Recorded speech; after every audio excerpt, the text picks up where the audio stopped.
ऐसे दोस्त तो दुश्मनों की आवश्यकता। मेरे को आज दिन तक कोई ऐसी महिला नहीं दिखी जिसने कहा कि मारला तो चंट है। सारी क्या कहती है मारला तो मैं यूं मस्त आदमी थे, बड़े जोरदार आदमी थे। 6-6.25 फीट की हाइट थी। यूं शरीर में लंबे चौड़े गठीले आदमी थे, दाढ़ी रखते लंबी लंबी, दाढ़ी भी वो टाइगर बियर्ड जो नीचे आने के बाद वापस घूम जाती है ऊपर की तरफ। पुराने बूढ़ियों के घूमी हुई दाढ़ी टाइगर बियर्ड होती है, वो शेर की घूमती है ऐसे, तो वो टाइगर बियर्ड ही बोलते हैं। वो उस प्रकार वाली दाढ़ी रखी हुई, एनी टाइम दारू पिए हुए भवानी सट रहा करते थे एकदम पूरे एकदम। तो ये था कि मैं खुद नहीं लिखूंगा। राजा ने जब कहा कि वंशवास कर लिखनी है आपको, तो कहा मैं खुद नहीं लिखूंगा, मेरे को नौकर दो, वो नौकर लिखेंगे बैठ के, मैं बोलूंगा वो लिखेंगे। तो राजा ने 6 नौकर दिए कि भाई ये 6 आदमी, इनसे आप लिखवा लो। तो 6 के 6 एक साथ बिठाते कि सर एक साथ बैठ जाओ लिखो, और मैं लगातार नहीं बोलूंगा, मैं मेरी जी में आएगी तब बोलूंगा। और आप ना यूं बैठे रहोगे लिखने के लिए, और एक भी बंदे ने दोबारा पूछ लिया कि सर रिपीट करो, तो डंडा रखते पास में, एक बार में लिखना है तो आंख बंद करके बैठे रहते। फिर यूं आधे घंटे में जी में आती जो 5-7 लाइनें बोलते, वो बापड़े यूं रहते कि एक भी लाइन चुभे डोगरा डंडा फटकार देगा, छड़ी लेके एकदम पास में बैठे रहते। तो मस्त आदमी थे, जोरदार। कहते एक राम सिंह जी का एक कोई रानी थी, नई नई शादी हुई राम सिंह जी की। तो उस रानी का जो महल था उसके ठीक पास में सूर्यमल जी का घर था। तो एक दिन उस रानी ने नोटिस किया कि सूर्यमल जी सुबह सुबह खड़े हुए और अपनी छत पे गए, छत पे जाके सूर्य भगवान के जल चढ़ाया, और सूर्य भगवान के जल चढ़ा कहा कि हे सूर्य भगवान, मैं प्रार्थना करता हूँ कि राजा राम सिंह की लाश घोड़े के पैरों में मिले। राजा राम सिंह की लाश किसमें मिले? रानी ने कान लगाए कि ये तो अपने पति के मरने की दुआएं मांग रहा है। तो रानी को लगा हो सकता है कोई दूसरा बोला, अपने सुनने से गया हो। अगले दिन रानी ने फिर ध्यान दिया, फिर जाके सूर्य भगवान को जल चढ़ा के कहा कि हे सूर्य भगवान, राम सिंह की लाश घोड़े के पैरों में मिलनी चाहिए। रानी ने 2-3 दिन नोटिस किया, अंदर ही अंदर रानी भरी भी भयंकर। तीसरे चौथे दिन राजा जब खाना खाने के लिए, तो रानी ने कहा पड़ोसी कौन है अपना? बदतमीज आदमी। तो क्यों, क्या हुआ? ये मेरे सबसे खास दोस्त है सूर्यमल जी।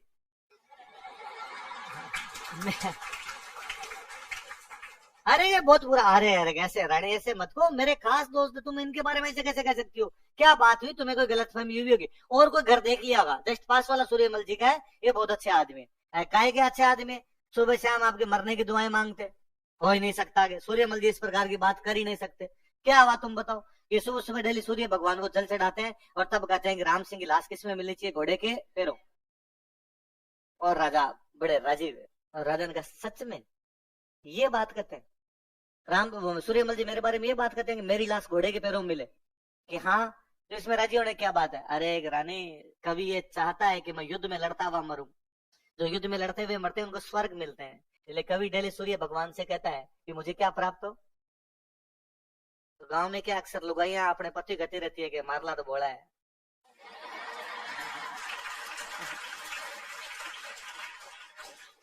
मारला तो, इस बार रानी ने कहा मारला साची बोला है। ऐसे दोस्त तो दुश्मनों की आवश्यकता। मेरे को आज दिन तक कोई ऐसी महिला नहीं दिखी जिसने कहा कि मारला तो चंट है। सारी क्या कहती है मारला तो मैं किसी एक बैच में सुना रहा हूँ, किसी ने वीडियो काट के लगा दिया, तो मैंने कहा आज दिन तक कोई लड़की ऐसी नहीं जो अपने पति को होशियार बताती हो। सब लड़कियों को ये लगता है कि हमारे पति क्या है बोले। तो उसके नीचे किसी एक लड़की का कमेंट है कि ना हो सर, मारला साची चंट है। एक तो मिली कम से एक तो मिली कम से कम जिसके चंट है, वरना पता नहीं महिलाओं को ऐसा क्यों लगता है। या तो लड़कियों को लगता है हम ज्यादा तेज है और दुनिया पूरी क्या है बोले, पर मारला तो बोला। इन वाले सच में बोले थे। तो सूर्यमल मिशन को इस बात की वजह से बाद में सम्मानित किया गया, राजा ने रुपए दिए थे, इनाम दिया गया। अरे मेरे बारे में अच्छी अच्छी बातें सोचते रहते हो कि मेरी लाश किस में मिले?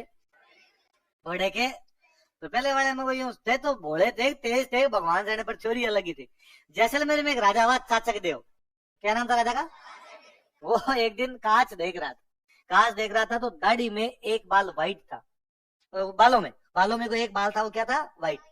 तो राजा लगा व्हाइट बाल मतलब बुढ़ापा, मतलब मौत, और कभी भी मर सकते हैं, और यदि 4 भाई भी पड़े पड़े मरे तो नरक मिलेगा। तो युद्ध में लड़ते हुए मरेंगे तभी क्या मिलेगा? स्वर्ग। पर युद्ध में लड़ते हुए मरना कोई सरल काम तो है नहीं, हो सकता है युद्ध करने जाऊं ना ही मरूं। भाई राजा ने युद्ध तो कहीं किए थे पर नहीं मरा, अगला जबरदस्ती तो कैसे मरा जाए? युद्ध करने जाऊं नहीं मरूं, और मरने का क्या है? आज रात को सो सुबह मिलू ही नहीं, आज डे का आगे रात को ही मर जाए आदमी, मरने का क्या है? तो राजा को लगा कि नहीं यार, राजा 2-3 दिन भयंकर चिंता में, या सफेद बाल, अब वो चिंता की तो एक आधा और सफेद आ गया। भाई ये भी तो चिंता में आता है। फिर राजा से फाइनली रहा ही नहीं गया, राजा ने उधर से, पाकिस्तान में सिंध पड़ता है, सिंध, उधर सिंध के नवाब के पास मैसेज किया कि मैं तुमसे युद्ध करना चाहता हूँ। और सिंध के नवाब को कहा कि मैंने सुना है कि तुम बहुत बड़े दानी आदमी हो, तो मैं तुमसे दान चाहता हूँ। तो सिंध के नवाब ने कहा कि भाई तुम खुद जैसलमेर के राजा हो यार, मैं क्या दान दूंगा, बराबर वाले को दान थोड़ दिए जाते हैं, कि दान पैसे का नहीं चाहता, मैं दान चाहता हूँ रण मरण का। इसका रण मरण, युद्ध में मरने का, तो मुझे युद्ध में मरने का दान दो, मैं तुमसे युद्ध करना चाहता हूँ। तो उसने कहा कैसे, तो कहा तुम बड़ी सेना लेके आओ, मैं अकेला ही आता हूँ इधर से।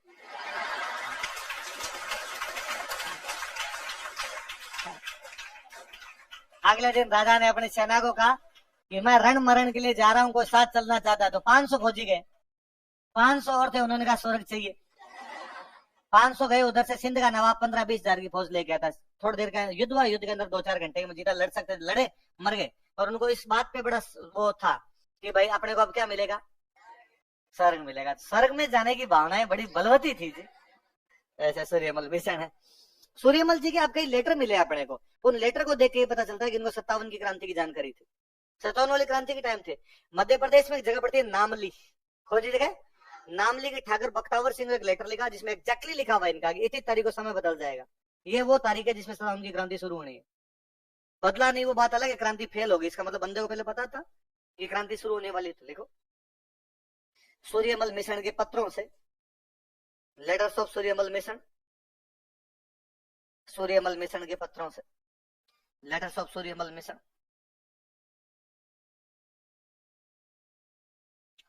1857 की क्रांति की जानकारी मिलती है। Provide information about revolt of 1857। 1857 की क्रांति की जानकारी मिलती है। Provide information about revolt of 1857। 1857 की क्रांति की जानकारी मिलती है। एक एग्जांपल और लिखते, लिखो शंकरदान सामोर।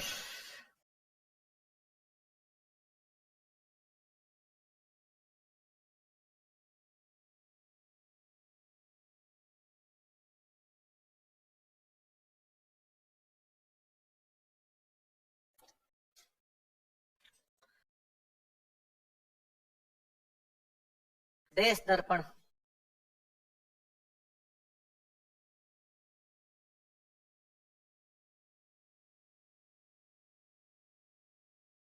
अंग्रेजारी नीत। देखो नाम से पता चलता है ना कि वह राष्ट्रवादी भावनाओं वाली चीजें।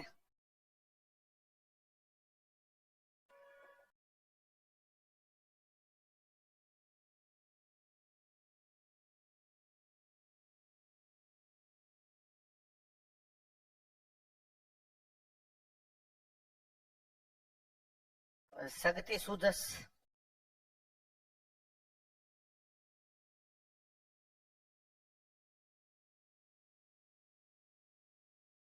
भागीरथी महिमा,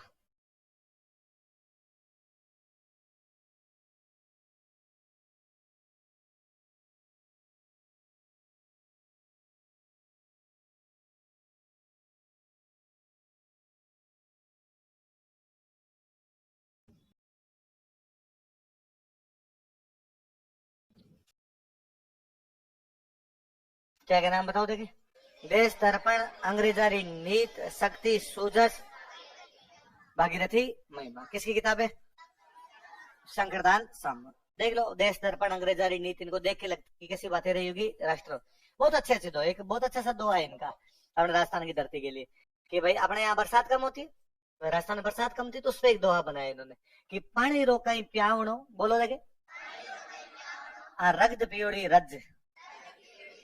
पानी रोकाई प्यावणो को पानी जिसको क्या पिलाया जाए, रज का मतलब होता है धूल, रज का मतलब मिट्टी, रगद पियोड़ी रज, रगद मतलब खून। इस धरती ने खून पी रखा है, इसलिए इस धरती को पानी तो क्या ही पिलाया जाए।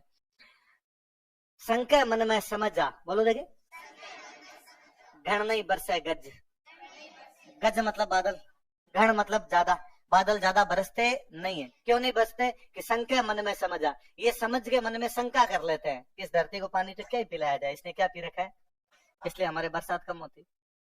तो इस बार कभी आए कि राजस्थान में वर्षा कम होने के कारण बताओ, तो आप कहना साहब बादलों को शर्म आती कि इस धरती को तो क्या पानी पिलाया जाए, इस धरती ने क्या पी रखा है, खून पी रखा है। तो ये तो अपने बरसात वालों पे तो इतने बनाए। एक बहुत अच्छा सा दुआ है आपने कि एक दुआ है कि दीधा निज गुण देवता, बोलो दे, इनका नहीं किसी दूसरे का, बोलो देखे।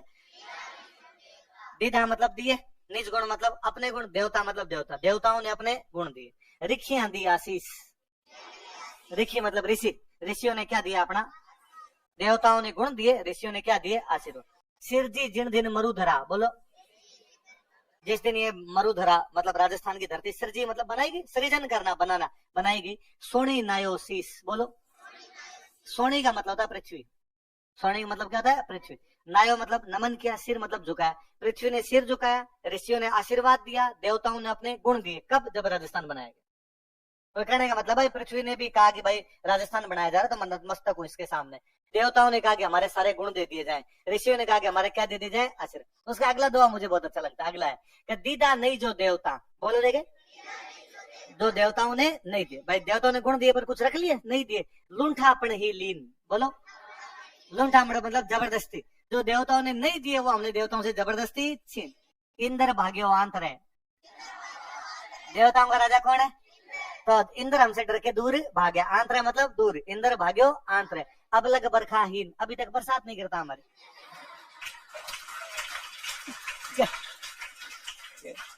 इंद्र हमसे डर के दूर भाग गया, इसलिए हमारे बरसात क्या होती है, कम। तो आप उससे कोई दोबारा पूछे कि राजस्थान में वर्षा कम होने के कारण क्या है, सर इंद्र की दूरी। क्योंकि इंद्र हमारे पास में नहीं है इसलिए हमने बरसात। तो फिर एक अच्छा दुआ है कि भाई जब आपकी बरसात होती नहीं फिर पेड़ पौधे कैसे लगे, पेड़ पौधे तो फिर भी होते थे। तो किसी का दुआ है क्या, जड़ कद जमती रेत में, बोलो देखे, रेत में जड़ कैसे जमेगी यार, सीधा धूल पड़ी इसमें रेत के। जड़ कद जमती रेत में, जड़ ऊंडो धर भूख, जड़ ऊंडो, ऊंडो मतलब गहरो, पानी गहरा था, धरती में भूख थी। जिस धरती में पानी नहीं है, पानी गहरा है, उसके अंदर कभी भी जड़ जम नहीं सकती। जड़ कद जमती रेत में, जड़ ऊंडो धरे भूख, राठौड़ा कर राखियां रगता हरिया रुख। मारवाड़ में जो राठौड़ वंश था, क्योंकि वो तो मारवाड़ के राठौड़ों ने अपने खून से इस धरती को सिंचित किया, इसलिए थोड़े पेड़ पौधे लगे, वरना तो पेड़ पौधे भी लगे।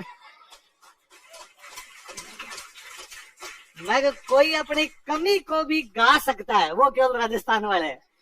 आपकी मान डाकण कुण है, वैसे तो कैसे कहते भूखे प्यासे बैठे, तेरे कुछ ही नहीं था हमारे पास, तो यहाँ पे जो था वो जिंदाबाद था अपने पास में। तो 4 भागों में बांटा आपने, कौन कौन से बताओ देखिए, प्राचीन, पूर्व मध्यकाल, उत्तर मध्यकाल, और ये देखो सिंपल सा आपके समझ में आ जाएगा। मैं ये कर दूं इसको, एंशियंट, मिडिवल, मॉडर्न। ये तो है 400 साल, फिर ये 400 साल,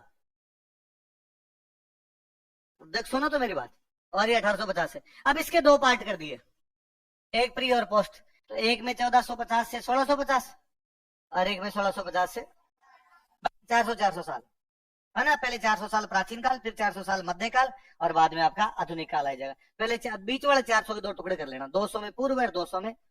पहले के अंदर आक्रमण